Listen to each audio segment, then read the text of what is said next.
Sometimes maths just doesn't make sense. I want to understand it. Let's get together for Sunday best and to learn about faith with our friend Church Mouse Jess.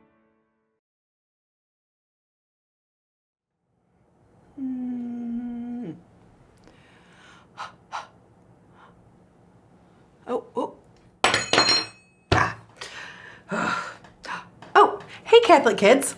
It's me, Joanie, and our friend Church Mouse Jess. I was just working on my magic tricks. I want to be a world famous magician one day. Everyone will know my name because of all of my amazing magic tricks. I can do what no one else can do. Well, are you going to show us these tricks? Or are you just going to keep talking about them? Oh, right. What if I told you that I can hang this spoon on my nose without using my hands? Okay. No, really. Watch.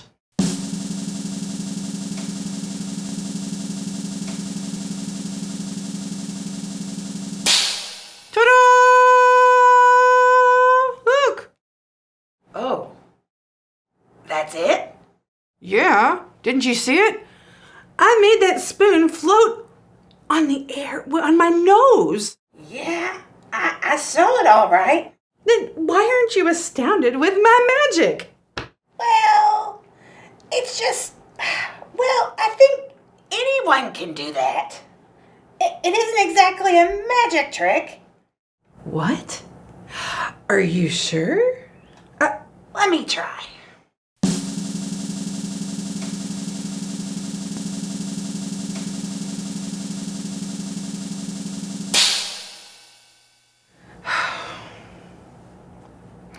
Well, I guess that doesn't make me a very special magician, does it?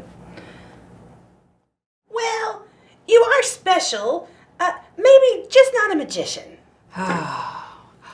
Oh, wait. What if I told you that I could take 2 forks and I could float them in midair from a salt shaker? Oh, okay, now you're talking. This I gotta see.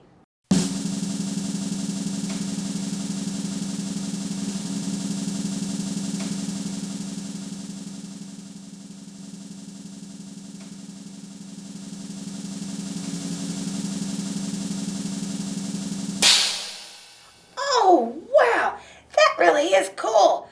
How in the world are they just hanging there like that? See, Jess? Isn't this the kind of magic trick that everyone's going to be talking about? Absolutely. I can't wait to tell my friends all about this.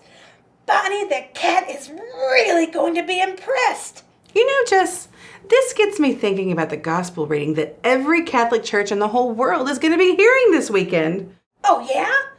How so? Well, you see, Luke writes about a time when Jesus was talking to a really large group of people, and he said we should love our enemies. Now, I know we don't like to think that we have any real enemies, and maybe we don't, but maybe what Jesus means is it's someone who hurts our feelings or says something not nice to us. Like, for instance, maybe it's somebody who cuts in front of us in the lunch line, or maybe someone says something like, "Do you really like wearing your hair like that?" When that's exactly how you love wearing your hair. Or maybe they say, "Do you really like that shirt?" And it's really your favorite shirt. So it kind of hurts your feelings, see? I get what you're saying. An enemy can be somebody we don't get along with or don't want to spend time with because they are unkind.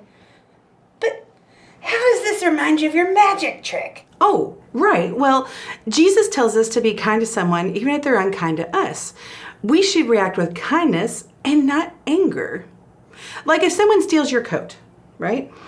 You shouldn't be angry with them. You should forgive them. Jesus encourages us to love everyone, even when they're unkind to us, because that's what he's done for us. You know, Jesus knows that I've done some things that are unkind or wrong in my lifetime, but he still loves me just the same. So I should be able to love people who have been mean to me. Yeah, I'm still not seeing what this has to do with magic. Oh, right. Sorry. Well, you see, if I only do easy magic tricks like hanging the spoon on my nose, well, that won't make me a famous magician, right? But if I do harder tricks, then people are going to recognize that they're special, and then they're going to want to do them too. They're going to want to know how I do this. Well, it's kind of like Jesus. He says that if it's really easy for us to be kind to people who are kind to us, like our friends. So if we're only nice to the people who are nice to us, well, that's not very hard, is it? But if we're kind to everyone, even the people who are mean to us, well, that's a lot harder. And people are going to recognize that you're making this hard choice and that it's difficult. And they're going to want to know where that love comes from. This will give you the opportunity to say, this is how Jesus loves us. And it's kind of like the fisher of men. They're going to follow and become a follower of Jesus. Oh, I see. That makes a lot more sense. Doing the hard things will be recognized, and doing the right thing will make people realize what Jesus' love truly is like. Exactly, Jess. It kind of goes back to what Jesus said about being the fisher of men. If you live your life and by example and show people what is right, they're going to be drawn to you because they're going to want to feel the love of Jesus. Then they will learn to share that love with someone else, who shares it with someone else, who shares it with someone else, like a whole domino effect. Let's read what Jesus said to the group of people who were gathered around to hear him. After teaching people the Beatitudes, Jesus spoke about how they should treat one another. He said, "Love your enemies. Pray for those who are unkind to you." Whew, that sounds hard. Treat others the way you want them to treat you. Now that also sounds like it would take a little bit of work. Give to others without expecting anything in return. Be merciful, just as our God, our Father, is merciful. Oh, these are some big orders, aren't they? Oh, this is a tough one. Don't judge, and other people won't judge you. Whew, that's a hard one for anybody. Don't condemn, and people won't condemn you. Yeah, that's what we've been talking about. Forgive others, and they will forgive you. Be generous, and people will be generous to you too. The measure you use for others is how you will be measured. Loving your enemy sure isn't easy to do.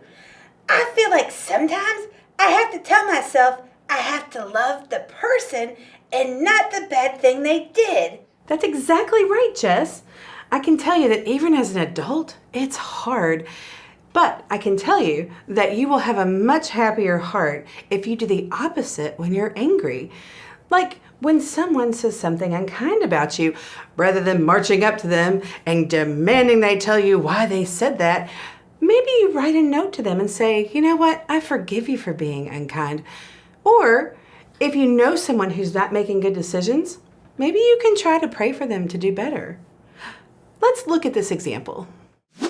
Okay, Jess, now this is going to get really messy. So we put down our tablecloth because, well, I'm a mom too, so I don't want to get messy. But we're going to start with our cornstarch here. I'm going to take 4 big scoops. Now we're going to take regular dish soap and we're going to mix that in, okay? So this is where it starts to get a little messy and it kind of makes my skin want to crawl off. So we're going to take 2 big spoonfuls of the dish soap. Use my finger and get it all out. Now this is where it gets really messy. Okay, I'm going to mix this up with my hands. Oh, it's slimy and clumpy and disgusting. Oh, do you see that, Jess? Ugh. Now, at first when you start mixing this, it doesn't really seem like it's going to want to mix very well, but you keep squishing it and squishing it. Ew! I told you it's messy. What we're making is kind of like a silly putty. I don't know if you've ever played in silly putty before, but it's kind of like comes in an egg and you can open it up and you can stretch it. And now we have silly putty for our example. Oh, wow, that's really cool. If I were to take our silly putty here and I sit it on the table, and let's say it says something really ugly to me and it hurts my feelings, and I want to just be so mad I'm going to come at it. Oh, Well, look, I just bounced right off. It didn't absorb my hand. It wasn't friendly. But what if we come at it a little softer and we have a nicer approach and we just ease right into it like this, and we're kind and we use kind words? Well, look, it's like it gives my hand a hug back. It works out a little better, doesn't it? So that's kind of what it's like when we do the opposite of what we want to do. Like I could get mad and come at something really hard, but chances are it's just going to bounce off and the person isn't going to change their heart. But if I come at them softly, maybe I talk to them about how they hurt my feelings or forgive them for what they've taken from me, well then it's just going to warm their hearts and they'll be affected differently. There are 4 ways that we can be kind to our enemies even when we don't want to. The first thing is we can choose to speak kind words even when kind words aren't spoken to us or about us. The second thing we can do is we can pray for the hearts of those who do us wrong, those who steal from us or those who hurt us. We can forgive someone even if they haven't asked for that forgiveness. Wait, what? What? Forgive them when they don't say they're sorry? Yeah, Jess, that's one of those really hard things to do. To forgive someone, even if they aren't sorry. That's what Jesus would have wanted us to do. The last thing that we can do is that we can show respect to everyone, even when they make bad decisions. We can respect them and not be glad that they get what they deserve or when they get punished. That's not at all what Jesus would have wanted us to do. Wow. Those sound like they would be easy to do when we talk about them, but I know it would be hard to do when someone hurts us. Catholic kids, I hope you can find a way to soften your hearts and be kind to an enemy. They may not always feel like an enemy. Maybe it's someone who hurts your feelings.